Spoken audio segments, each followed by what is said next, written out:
Hey guys, this is our video for section 16.7 on surface integrals. Hopefully if you're watching this video, you've already seen the previous one on 16.6 surfaces and areas, so you're familiar with parametric surfaces and also with how to find surface areas of those surfaces that we've parameterized. Now, where I wanted to go in this section. I kind of hinted last time that I wanted to draw this parallel that I've tried to highlight here about measurement of things via integration. We've seen a lot of setups where if you just integrate the scalar function 1 against using an integral with a particular type of differential, this allows you to measure different things. This first case, we maybe didn't pose it this way in Calculus 1 and Calculus 2, but if you just take a regular single variable integral with 1 in your integrand, if you're integrating over some interval AB, case like this, you would antiderive and get x, have to plug in your bounds, you get b minus a. That's a fancy way to say the length of the interval AB. We've also seen with a lot of these other integrals that we've developed throughout the course of the semester that if you take a double integral of 1, this measures the area of the region that you integrated over. If you take a triple integral of 1, this measures the volume of the region that you integrated over. And if you take a line integral with respect to arc length, of 1, you get the length of whatever curve that you integrated over. Now, the section header here is surface integrals, so what I really want to get at is there some sort of differential or is there some sort of integral setup where we're integrating 1 and we basically get back whatever the heck the surface area is of a surface S? Okay, so how do I go ahead and do that? Well, this was kind of the reason that we set up a lot of our surface area stuff in the last section. We actually found an integral that we could set up in terms of a double integral. We found an integral that we could set up to determine surface area. The way that you do that is you find a parameterization for your surface. So it'll look like R of UV for some UV region D. Maybe you might use other variables, but the idea is kind of the same. You have this parameterization R, and you basically take a partial with respect to the first variable of this parameterization, and then you take a partial with respect to the second variable of this parameterization, cross them, take the magnitude, and then you've got a double integral over your region D that'll compute surface area for your region. Now, if I wanted to translate this into this surface area integral here, what sort of thing am I integrating 1 against to get surface area back? Well, the way that we define the differential for that is basically, we'll call this ds, that's for surface area, and that ds, on the end, we want to set this up as basically being the same thing as that RU cross RV in magnitude times dA. Now what I'm really getting at is this. If you have some sort of a surface integral, right? I just defined that ds here, we're going to take that to be my surface integral differential. This is d capital S, not d little s. Remember, d little s is arc length. This is going to be surface area. If I have this surface integral, scalar surface integral, basically I have to start off with a parameterization to be able to rewrite this as something that I know how to do. We've seen throughout the course of the semester numerous times where I give you some sort of crazy weird new integral setup and we can't just attack it outright. We have to find a way to rewrite it into something that we know how to do by changing up the way we express the bounds, the function, and the differential. Now for us, the vehicle for doing this is this parameterization R over this region D. We are going to fix the bounds, which should be whatever surface we're doing our surface integral over. We fix those bounds by rewriting this as a double integral performed over the region D. Now, D is just some sort of 2D region in the UV plane. We could think of this very similarly to how we did the 2D regions in the XY plane. So, you're going to get some sort of upper and lower bound on U and another upper and lower bound on V or vice versa. That'll fix your bounds. For fixing your function, well, r of uv, if it's a parameterization for a surface, this should ultimately be a function that has 3 components in it that are all, scalar functions of u and v. You just plug that parameterization in for f. Okay, so replace x with the x component of r, replace y with the y component of r, and replace z with the z component of r. And then finally, we fix our differential by exactly what we said we would with on the last page, right? ds becomes ru cross rv in magnitude times dA. Okay, so again, I'm going to highlight that one more time and just actually write this down. I want to fix my bounds. If I'm fixing my bounds of my surface integral, we are now doing a double integral, okay? Just a regular double integral over the region D. If I wanted to fix my function, well, the way that we substitute, or the way that we fix my function is basically just to substitute in R. Okay, so substitute R into your F. That'll fix your function. And then the last thing that you want to do is fix your bounds. So here, or oops, not my bounds. What am I doing again? We already did that. So fix my differential. And if I fix my differential, we just said before, ds, this is going to be the same thing as ru cross rv in magnitude times dA. Okay, so those are the 3 pieces that we would need to tackle. Let's see if I can try an example here. I'll just have us focus on the setup primarily, but let's see if we could set up an integral for surface area of the section of this paraboloid that's immediately above the unit circle in the xy plane. So if I wanted to get a feel for what this thing looks like real quick, we've seen paraboloids before.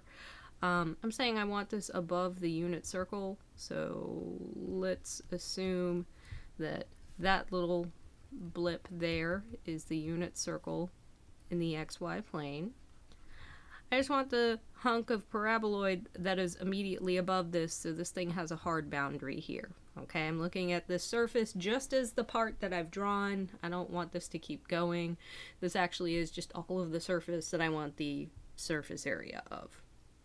Okay, so I want to set up that integral and then rewrite this thing like a double integral. Okay, well, if this guy is my surface S, well, we've seen that my surface area, if I just want to express this in terms of my new notation, this is just going to be my integral of 1 with respect to my new surface differential here. Okay, so if I just want to set up an integral for surface area, integrate 1 with respect to big S here. Okay, so tack that ds on the end. Now, I'm not going to stop there. I did say that I wanted to rewrite this as a double integral. If we're rewriting this as a double integral, that means that we needed to do the thing where we fix, my bounds, my function, and my differential. So, how do I go ahead and fix each of these things? Well, if I'm going to fix these, every single one of those pieces relies on me knowing what parameterization I am using for my surface. So I need to find some sort of parameterization for this surface S. Now, we've seen a number of different cases, different ways that we could set up parameterizations for surfaces. This is given to us explicitly, though, so I'm just going to suggest that for the moment we can use the sort of cheater, standard parameterization. Let's just try the basic one where I have R of uv being u, comma v, comma, you would usually do f of uv, so if f is whatever function your surface is described by. Here that's x squared plus y squared, that's our f of xy. So all I'm really doing is just replacing x with u and replacing y with v. Okay? So that was my sort of standard parameterization. U, comma, v, comma, replace x with u and replace y with v. Now, once we've got that parameterization, again, the task at hand is we have 3 things that we need to fix to write this as a double integral. Now, first off, I'll comment on the bounds, right? My bounds on my double integral, these are basically given by D, right? My bounds here are whatever UV values I was allowing myself to use in the first place. Okay, so if my bounds come from D, what is D in this case? I actually didn't specify what domain we were using, what UV values we were using here.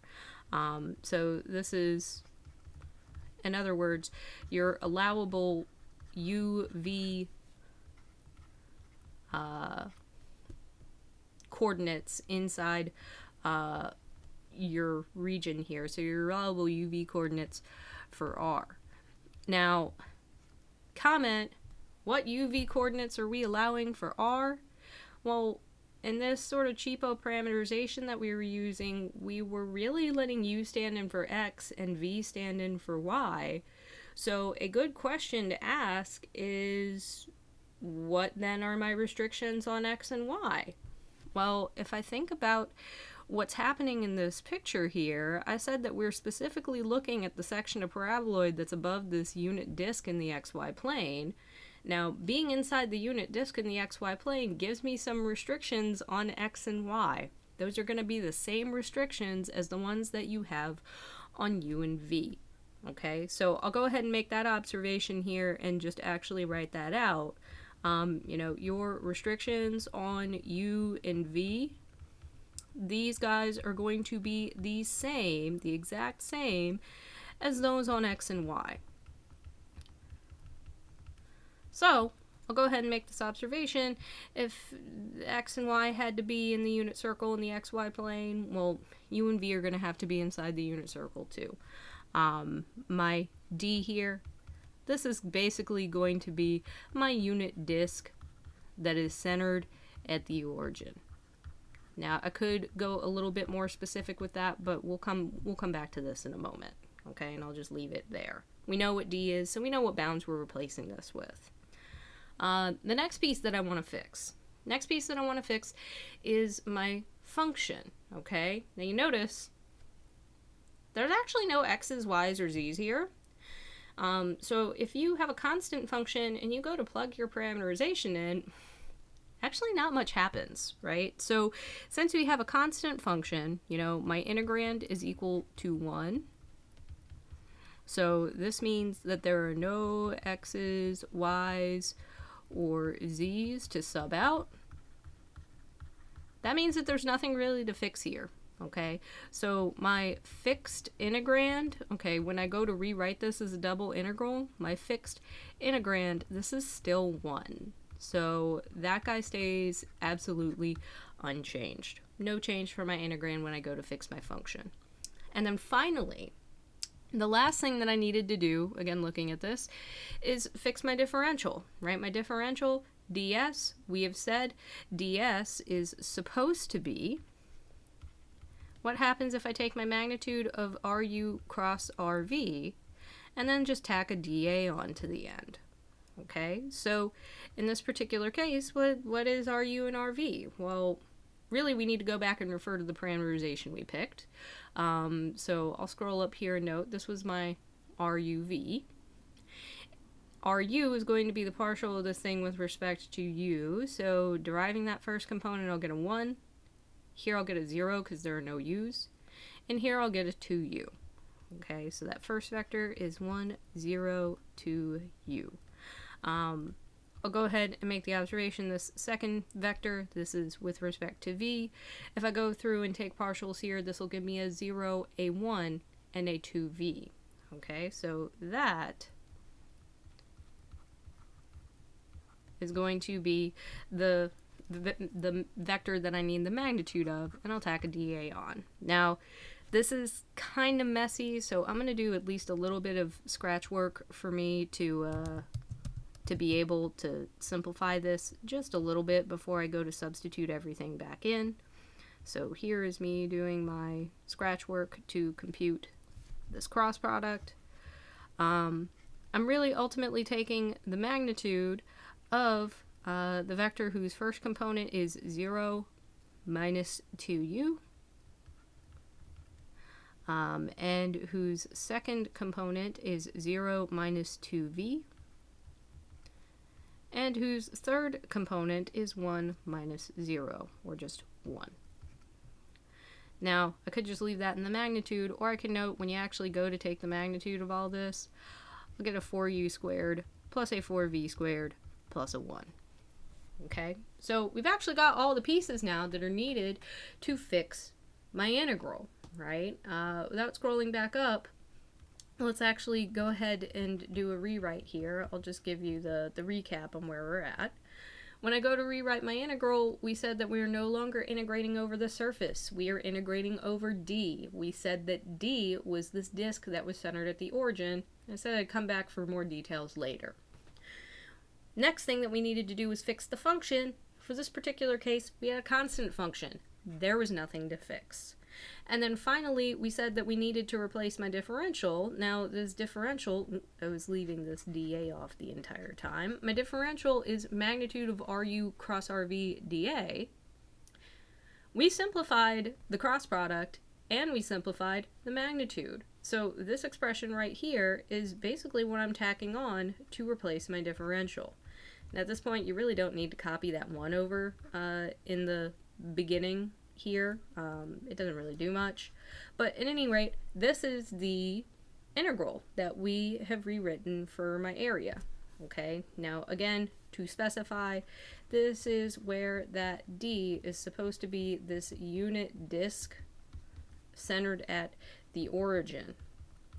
And honestly, the reason that I mentioned that I would put this off to this point is this, rather than worrying about trying to express that in terms of functions of u and functions of v, we could notice that we're integrating over a round region, and those are usually cases that are good for us to try to set things up in terms of polar. So I'll go ahead and make that observation. You know, this guy is round, and we also have a bunch of squares, you know, of u and v in here, so I'm going to recommend that we try polar. Now, this is maybe a weird case for us to do polar because we're seeing u's and v's instead of x's and y's. Again, remember, u is really standing in for x and v is really standing in for y here, so we'll do our substitutions accordingly, right? If you're not sure what I mean by that, instead of x being our cosine theta, I'm going to let u be our cosine theta, and instead of y being our sine theta, I'm going to let v be our sine theta. Okay, and then we'll still have the same thing where dA is really going to be r dr d theta. Okay, so if I go ahead and do that, inside of my integrand here, you could notice when we have the u squared plus v squared, after factoring out this 4, looks a lot like an x squared plus y squared would. We could note that that'll turn into an r squared. I still have a plus 1 in here. If I go to replace my differential, we have an r dr d theta on the outside. And then the ordering that this suggests for my bounds is that the inner integral is bounded, you know, bounding r. We're looking at the unit disk. The unit disk has radii of points inside of it ranging from 0 to 1. And then the unit disk also loops all the way around the origin, so we have angles on the unit disk ranging from 0 to 2 pi. So this, since all I asked you guys for was setup of an area integral, this is our area integral right here, okay? So if all I needed was setup, this is good. I'll go ahead and make note, just so you can move on though, if you're worried about computing this thing, please note that you do have to do u sub to continue if we were interested in doing that, right? We've got u as this inside function, and that'll set us up nicely for some constant multiple of du on the outside. Let me see if I can try one more of these, because I know this is a little bit of a cop-out. I gave you guys a surface area problem when we did surface area in the last section, and then this also doesn't really let us test out how to replace that function, so let's see if we can do a different one.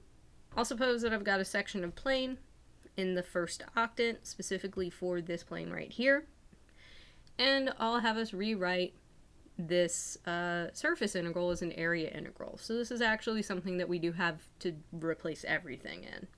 Okay? Now first off, I'm going to get my bearings. It says that this portion of surface is in the first octant. So let's see if we can sketch this and get some more detail than that. Our usual trick is to sketch intercepts. So my x-intercept is going to happen if I substitute in y and z equals 0 and solve for x. If you do that with this equation, hopefully you'll see that you get an x-intercept of 1. Similarly, if you substitute in x and z equals 0, you'll get your y-intercept also of 1. And if you substitute in x and y equals 0 to this equation and solve for z, you'll see that we also have a z-intercept of 1. So we actually just have this triangular wedge here. This is going to be our surface. So basically, this guy right here, this is the chunk of S that we're looking at. Now, if I go to rewrite this, a couple things that I'm going to want to do. First off is set up your parameterization. Again, this is an explicit function, so we can use the cheapo parameterization, which means r of uv is just going to be u comma v comma replace your function for your surface. X's get turned into u's and y's get turned into v's. Okay? And then this time I will be really careful here. You do need not only just this r function, but you need to know where it lives. That means I have to ask myself, what uv values am I allowed? Okay, so what uv values am I using? This is kind of a similar question to me asking, what xy values am I using? Okay, because we just did a switcheroo here with u and x and v and y. And if I'm looking at this region to sort of see what x and y values I'm permitting for the surface, well, I'm really looking at the xy values, if I want to sketch them in the plane, that lie directly underneath the surface. Okay, so in your cheapo parameterization, look at what lies immediately below. Okay, and those are basically going to spell out your d values here. Okay, so really what I'm getting at is if I wanted to think of drawing this as, you know, kind of the xy plane, or instead of that, we said not x, u, and not y, v, what I really want to think about drawing is this line that has y-intercept 1 and x-intercept 1. So that little triangular region there, this thing is going to be my D. Okay, so that guy right there. Now, I'll go ahead and express this really quickly here. If I'm looking at UV values, you know, my UV have to be inside the D that I've denoted here. I can go back and be a little bit more specific than this. You know, if I think about what sort of curves my V is perhaps stuck between, you know, there's this line y equals 0 or v equals 0 down at the bottom. There's this line, if you track your slope and your intercept, looks like minus x plus 1 or minus u plus 1. And then if I look at where my u is stuck between 0 and 1. Okay, so we've got a full-on parameterization here because we've got the function and we've also got the region D where it lives. Now that I've got that, I can worry about fixing up my surface integral because I need to go back and fix my bounds, my function, and my differential. Okay, so we'll go ahead and do that. right? I'll come back for the bounds in a moment. We did already get most of them straightened out, but I will fix my function first and foremost. My function here, earlier I said that you should take whatever function this is and plug your parameterization in. The way that that looks is going to be like this. Anytime that you see a z, you stick in the z component. Anytime that you see an x, you stick in the x component. Anytime that you saw a y in this function, you would stick in the y component, right? So basically I'm just making a swap out for all the components that are in my parameterization, right? So since I have a z, that means I need a 1 minus u minus v here.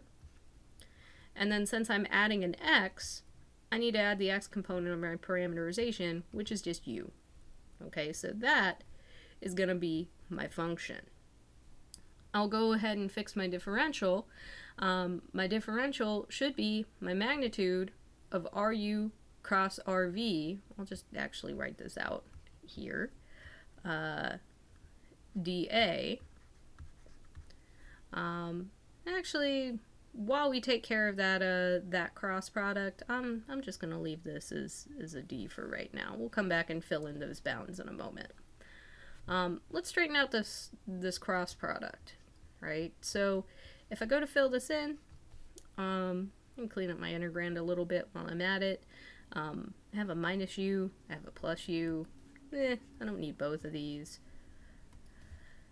I've got a 1 minus v here that simplifies to. But the thing that I'm taking the magnitude of over here is this. I need my RU, which is my partial of this guy with respect to u. It looks a lot like 1, 0, minus 1. And I need to cross that with my partial of this guy with respect to v. Looks like 0, 1, minus 1. So that's the cross product that I need to take here to get my area integral back.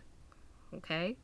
Now, if I set up my scratch work for this really quickly, I can go ahead and tackle rewriting this integral. Now, the thing that we are taking the magnitude of for this cross product, in my first component, I really have a 0 minus a negative 1, so there's a 1 here. In my second component, I really have a 0 minus a negative 1, so I also have a 1 here. And then in my third component, I have a 1 minus 0. So that I can actually take a magnitude of pretty quickly. Ultimately, if you sum the squares of this thing and then square root it, it's just root 3. So now the final thing I'll go ahead and do is actually fill in what we were looking at for my region D and my dA. Well, here I'll go ahead and note V was stuck between two functions, so I'm going to have that be my inside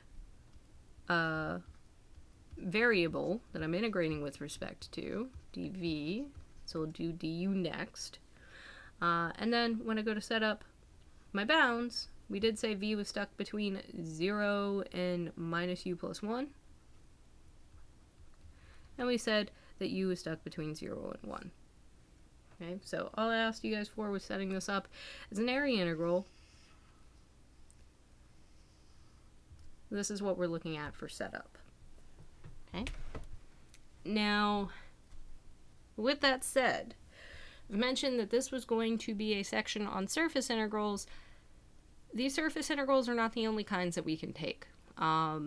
Those previous examples that we just did, both the examples that we just did, these were scalar surface integrals. So notice when I went to go fix my function on the inside, on my integrand, it was a function that, you know, you plot it, it could give you a surface, or another way to view this, you know, it's got x's, y's, z's, you substitute all those things in and you simplify, it spits a number back out, right? So those were scalar surface integrals. These are not the only kinds of surface integrals that you can take, okay? Kind of like before with the line integral section, we had scalar line integrals, we had vector field line integrals. We can kind of do the same thing here, okay? There are scalar surface integrals like we just took. There are also vector field surface integrals that we can take. And the motivation for us doing this section really is more to get to those vector field surface integrals, because those pop up a lot in physics. They're typically used to compute flux. If you're wondering what flux is, it can actually refer to a number of different things. I'll just pull up very quickly here a section of the Wikipedia article on this. The way to view flux and why you would want to treat this using a surface integral is that we kind of think about this as rate of flow of something, some sort of measurable quantity, per unit area. Okay, so the examples that they're citing here are, let's say you have a river current and it's passing through some sort of a cross-section. That cross-section represents a surface, and, the flow or the current is kind of something you can represent with a vector field.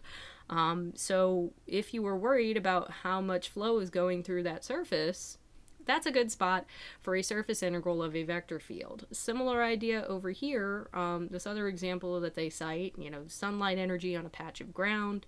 That patch of ground could be represented by your surface, and the whatever energy is contained in your sunlight that's shining on it, that's the thing that you could represent with a vector field. And these aren't the only two examples that you can generate. There's lots of different kinds of flux depending on what vector quantity it is that you're investigating traveling through the surface. Okay, but at any rate, how the heck do we compute these things, right? Well, comment number one that I'm going to use is when we're talking about vector field surface integrals, the notation that I'm going to use is a little bit different. Kind of like with the line integral section, to emphasize that you're doing a vector field integral, your differential is going to have a little hat on it. Okay, so this ds, if I see ds with no hat, that's a scalar surface integral. If I see ds with a hat, that's going to be a vector field surface integral.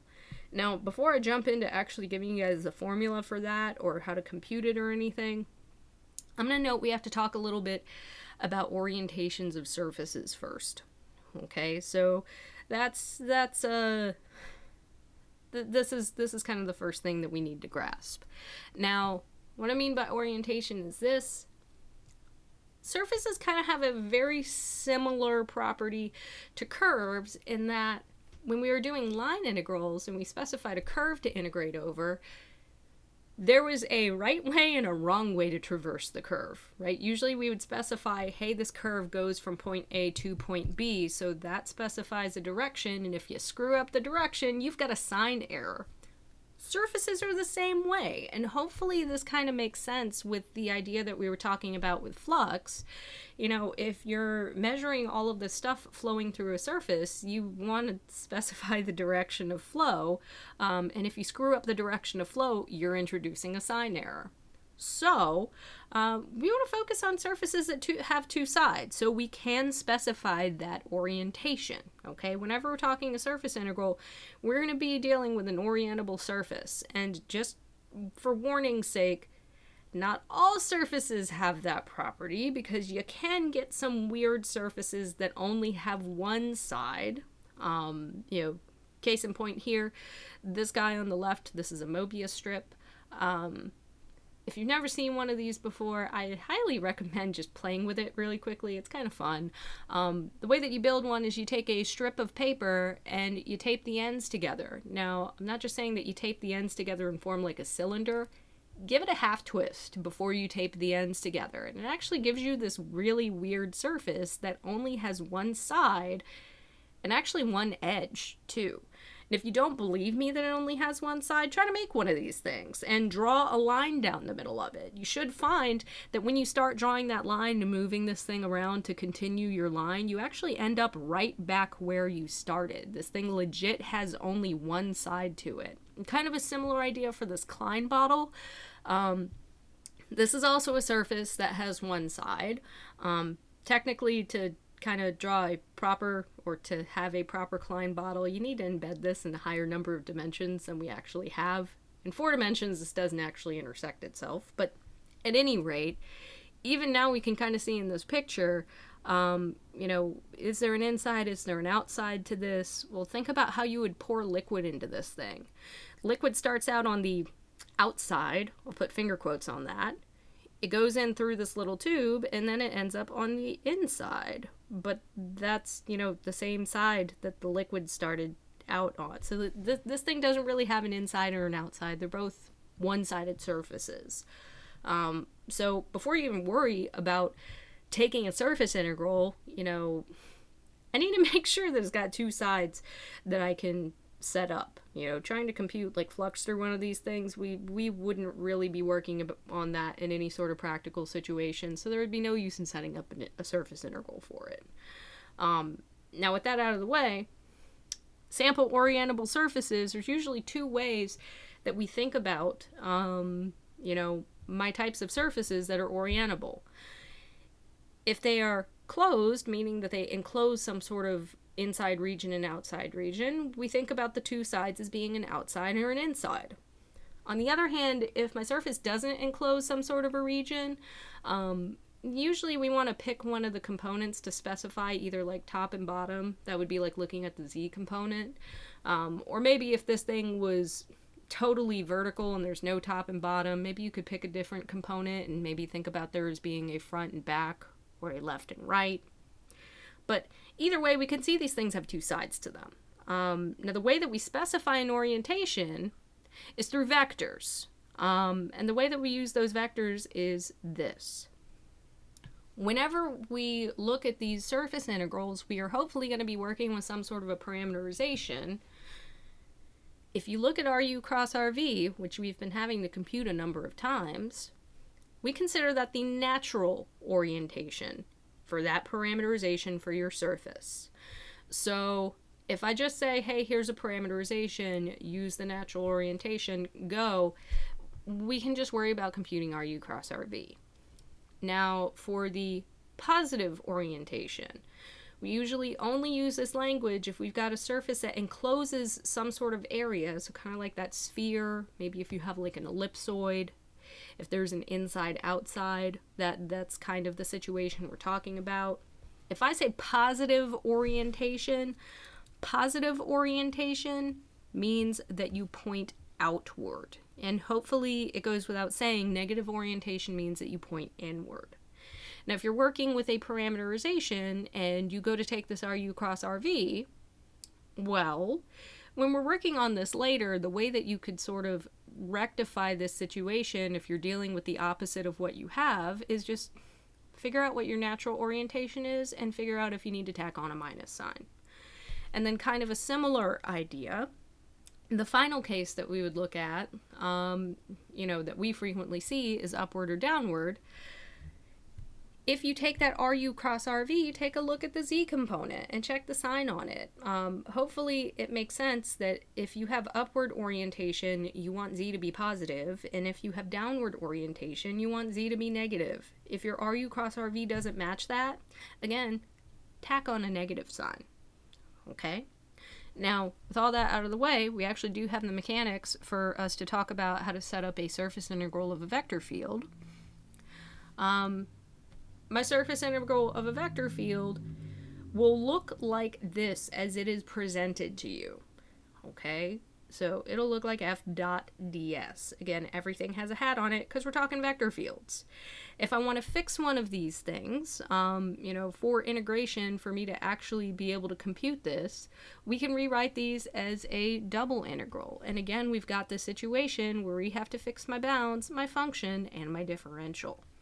Now, if I'm worried about fixing my bounds, same deal as before. Steal the UV region from your parameterization. So you are writing your double integral now over D. Same thing we did before. For this other piece over here, I guess I should be a little bit more specific. If I want to fix this, you know, function that I've got for my vector field, I need to make a substitution, so this is kind of the same thing that we did before. I need to substitute in my R. That's how I fix my function, Okay, so kind of the same deal as before. Before we fix the function by substituting out in R, we do the same thing now. And then finally, I need to fix my differential. We replace this vector differential ds with RU cross RV dA. Now, with that said, there is this little caveat here about natural orientation. This is assuming natural orientation, right? So this is assuming my natural orientation. This is what I was saying before about if you're told use upward orientation or use downward or use positive or use negative. What you're basically doing is comparing whatever information you get back with this vector to whatever your desired orientation is. If natural matches upward and you are asked for upward, you don't have to do anything else. However, if natural does not match upward and you are asked for upward, tack a minus sign on and then go ahead and finish the rest of the problem. Okay, so go ahead and make that comment. You may need to append a minus sign. Okay, may need to multiply by a -1 here. Okay, but at any rate, the things that we were doing are, we fix my bounds. My bounds are now going to be my UV region D. I have to fix my function. My function happens when I substitute in your parameterization R to your vector field. And then I have to fix my differential. Okay, and fixing my differential here, that ds with a hat on it, this is the same thing as RU cross RV dA. Okay, and again, maybe a sign correction if needed. Now, with that said, a couple things that I want to point out, just some parallels, so that hopefully the patterns can start to pop out a little bit more with this substitution that we're making. I warned you guys a long time ago that there are lots of situations where I keep saying that we're going to have to worry about rewriting integrals by fixing bounds, functions, and differentials, and these are pretty much all the primary cases in which I've had you do that. Now, notice, and there are a couple things that I want to draw attention to. Notice what happens when you look at your scalar line integral versus your scalar surface integral, right? So both of these are the scalar version. A parallel that I can go ahead and draw is anytime that we set these integrals up, we always want to convert these into things that turn into scalar integrands. The way that we do this for both of those scalar integrals is somewhere you are taking a magnitude in order to do that. Okay, so this is how we're getting rid of our vector parameterization in this case. We're taking a magnitude to make sure that we have a scalar thing to do a double integral of. Now, for these other cases, these other line and surface integrals that we're taking, these guys were my vector fields. Okay, both of these guys right here, and notice that again, whenever you go to set up an integral as either a single variable integral or a double integral, we ultimately want a scalar integrand. But you know, if we're dealing with these guys, let me make sure that I've got my notation straight here. If I'm dealing with these quantities all have vectors in them. So what I want to make sure happens is I get rid of the vectors and give myself a scalar result. Instead of accomplishing this through a magnitude, we end up giving ourselves a scalar result by using a dot product. Okay, so do keep that in mind, regardless of whether you're doing a line integral or a surface integral.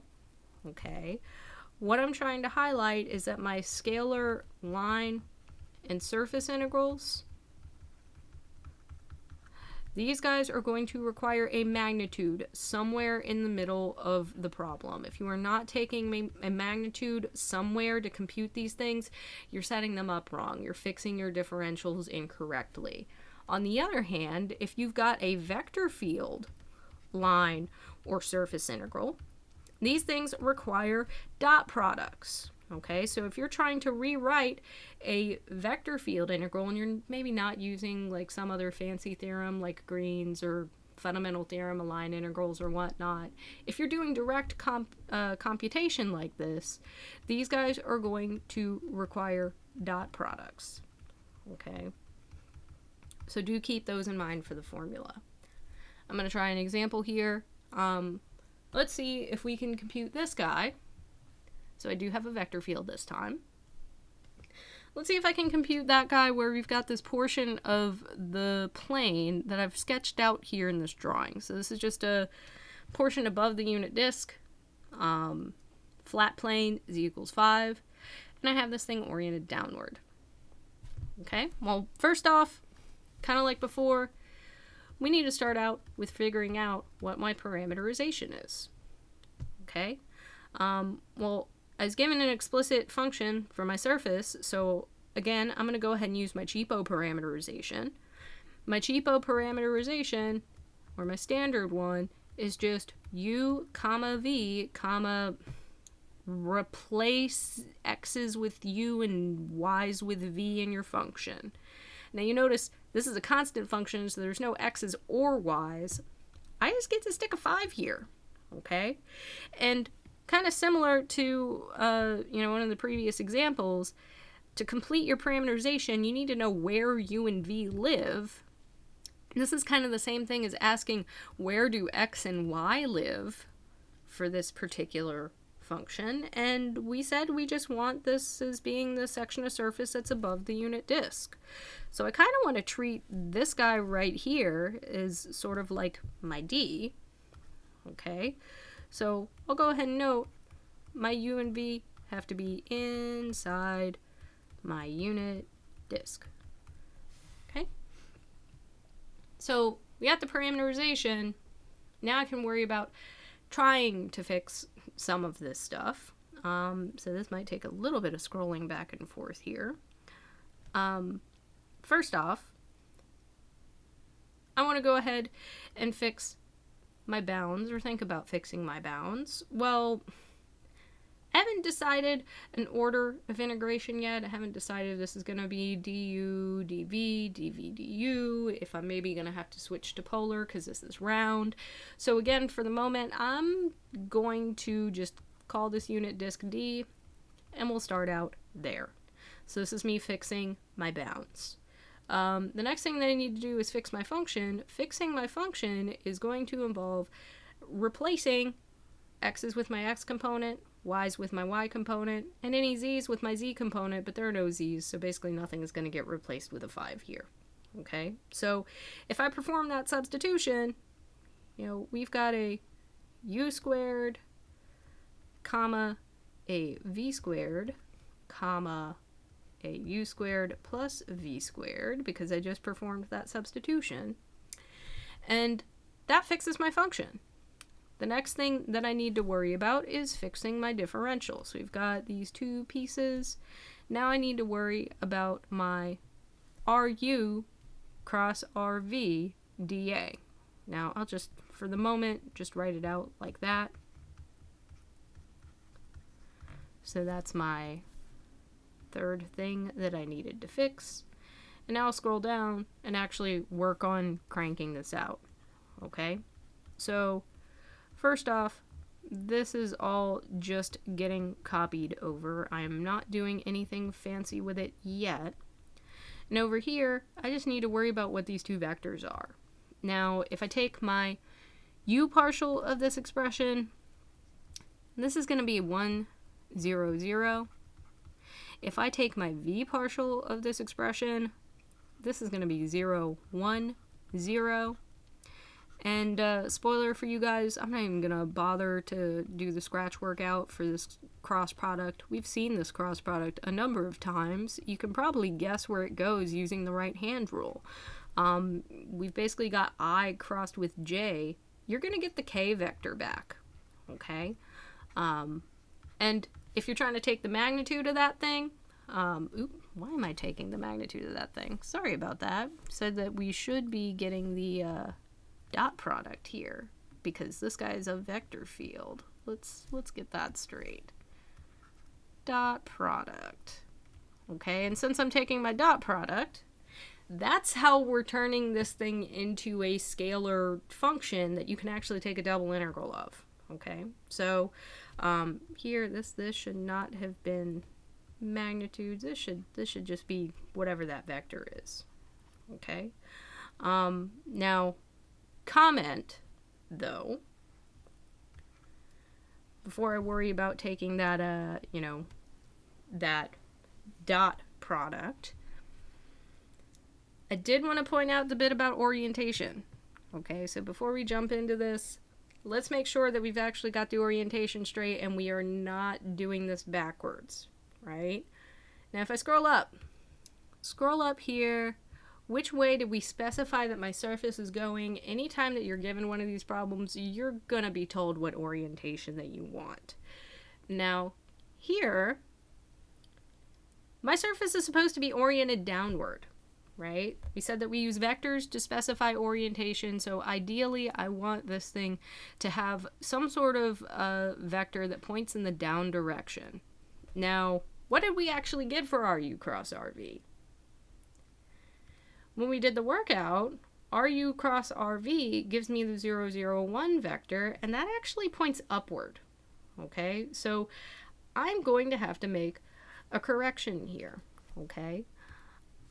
I will throw on, onto the end, a minus sign. Okay, so this whole thing, this has to be negative, every single one of these. So I'll make the observation, we need to sign correct for that RU cross RV. Okay, so do keep in mind that there. My natural orientation points up. That disagrees with the desired orientation, so we had to do a sign correction. Now I'm going to go ahead and move on and crank through the rest of this. We know now that this thing has to have a minus sign attached to the front. But I can actually go ahead and take this dot product to work through the rest of this integral. Okay? Almost everything's getting knocked out by my zeros, so I'll have a 0 plus a 0 plus a u squared plus v squared. Okay, and again, I'm integrating over a round region. D was the unit circle. I have a bunch of squares here. Chances are trying polar is probably a smart decision, right? So let's go ahead and try polar. Since my D, this guy was my unit circle. Okay? This is what we, we specified. This is above the unit disk here.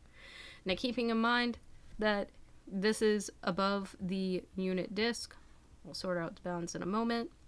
Again, think about, instead of replacing x equals r cosine theta, we would really want u to be r cosine theta. Instead of replacing v with r sine theta, or y with r sine theta, we would replace v with that. And instead of replacing x squared plus y squared with r squared, you would replace u squared plus v squared with r squared. Okay, so that would be us fixing my function. If I want to fix my differential, remember dA is the same thing as r dr d theta. And now that I've specified an order of integration, my bounds on r should have been 0 to 1, and my bounds on theta should have been 0 to 2 pi, because again, unit disk. So at this point, we got a pretty standard double integral to compute. I have to worry about my antiderivative of r with respect to, or r cubed with respect to r. So there I should be getting r to the 4th over 4. That should evaluate to basically 1/4. I have to antiderive that with respect to theta. And now I have to worry about evaluating at my bounds, so I should get minus 2 pi over 4, or minus pi over 2.